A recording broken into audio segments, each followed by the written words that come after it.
Quais os documentos que eu preciso para abrir, um CNPJ para abrir uma empresa, beleza? Então nesse vídeo eu vou te explicar o que você precisa entender para abrir um CNPJ, para abrir uma empresa, beleza? Meu nome é Aldo, sou CEO da CD Contabilidade, contabilidade especializada, em dropship, pessoal do digital, mais de 190 empresas na nossa base.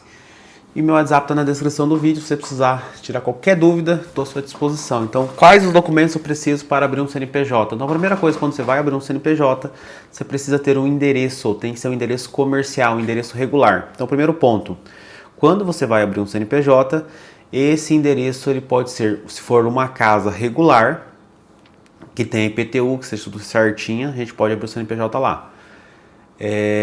Ou locar um endereço comercial. Então existe vários coworks, vários espaços aí que locam o endereço só para você abrir o seu CNPJ. Você não consegue abrir seu CNPJ em apartamento, você não consegue abrir seu CNPJ em condomínio. Por quê? Porque o condomínio, apartamento, condomínio de casa foi feito para moradia, não para comércio. Tem alguns apartamentos que tem algumas salas comerciais ali que já tem um estatuto que pode abrir sim, uma loja, Mas normalmente quando é só residencial, não pode abrir CNPJ ali, beleza? Esse é o primeiro ponto. Então, você tem que ter um endereço.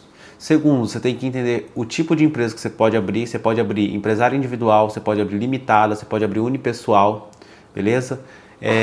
Qual que é a diferença entre elas, além da taxa, Então, por exemplo, empresário individual, a taxa depende do seu estado, a taxa tem uma variação de R$100 até 230.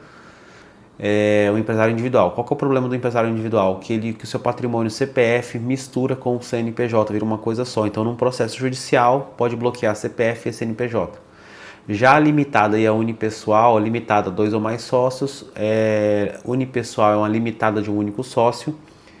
Num processo judicial, os bens têm uma separação. Então, se o processo for na empresa, só fica na empresa. Se o processo for no CPF, fica no CPF, não pode bloquear o CNPJ. Então, separa o seu patrimônio, resguarda o seu patrimônio. A taxa da limitada tem uma variação aí em torno de 200 a 490, a média do Brasil, tá? Tem uma taxa que é a maior de todas, que é a exceção, é Rio de Janeiro, 650, tá? Mas vamos lá. Então, você entendeu sobre endereço, sobre tipo de empresa, agora você precisa entender um pouco sobre regime tributário.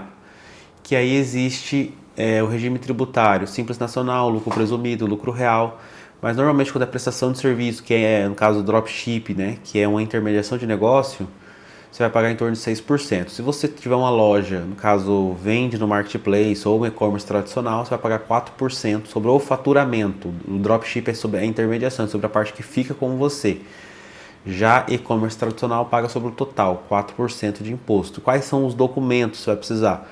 CPF, RG, comprovante de endereço, certidão de casamento, tá? Esses dados, a gente precisa saber se você é casado, se é solteiro, se for casado, qual que é o regime de casamento. Então são esses dados básicos que a gente consegue abrir o CNPJ. E para assinar o contrato a gente precisa de um certificado digital. Certificado digital é um arquivo que a gente faz uma senha e a gente consegue assinar. Mas 90% das juntas comerciais do Brasil aceitam o Gov nível ouro. Então a gente consegue assinar o contrato pelo Gov, tá? Então, entendendo isso, esses são os documentos, esses são os tipos de empresas, esses são mais ou menos o imposto que você vai pagar. Se você quiser entender sobre a sua empresa, uma explicação mais individualizada, você pode me chamar no WhatsApp e até o próximo vídeo.